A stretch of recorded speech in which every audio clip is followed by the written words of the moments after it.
தமிழ் உறவுகள் அனைவருக்கும் வணக்கம். வாட்ஸ்அப் பீட்டா யூசர்ஸ்க்கு சூப்பரான ஒரு அப்டேட் கொடுத்துருக்காங்க.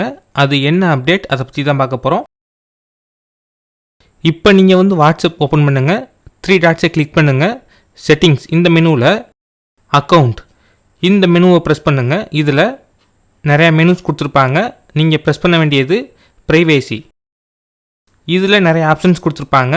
இதில் பாட்டமில் குரூப்ஸ் இந்த மெனுவை தான் ஆட் பண்ணியிருக்காங்க. இதில் மொத்தம் 3 ஆப்ஷன்ஸ் கொடுத்துருக்காங்க. Every one, my contacts, nobody. உங்களை குரூப்பில் தேவையில்லாமல் ஆட் பண்ணுறவங்களுக்கு இந்த செட்டிங்ஸ் கண்டிப்பாக ஹெல்ப்ஃபுல்லாக இருக்கும். ஏன்னு பார்த்தீங்கன்னா சம்மந்தமே இல்லாமல் உங்களை ஒரு குரூப்பில் ஆட் பண்ணி விட்ருவாங்க. இந்த ஆப்ஷனை பயன்படுத்தி யாரெல்லாம் உங்களை குரூப்பில் ஆட் பண்ணலாம் அப்படிங்கிற செட்டிங்ஸை நீங்களே செட் பண்ணி வச்சுக்க முடியும். எவ்ரி ஒன் இந்த ஆப்ஷனை பொறுத்த வரைக்கும் உங்களை குரூப்பில் யார் வேணாலும் ஆட் பண்ணிக்க முடியும். மை கான்டாக்ட்ஸ் இந்த ஆப்ஷனை பொறுத்த வரைக்கும் உங்கள் கான்டாக்ட் லிஸ்ட்டில் உள்ளவங்க மட்டும் உங்களை குரூப்பில் ஆட் பண்ணிக்க முடியும். நோபடி இந்த ஆப்ஷனை பொறுத்த வரைக்கும் யாருனாலையும் உங்களை குரூப்பில் ஆட் பண்ண முடியாது. ரொம்பவே பயனுள்ளதாக இருக்கும். இந்த அப்டேட் தான் இப்போதைக்கு கொடுத்துருக்காங்க. ரொம்பவே பயனுள்ளதாக இருக்கும். ட்ரை பண்ணி பாருங்கள். தேங்க்யூ.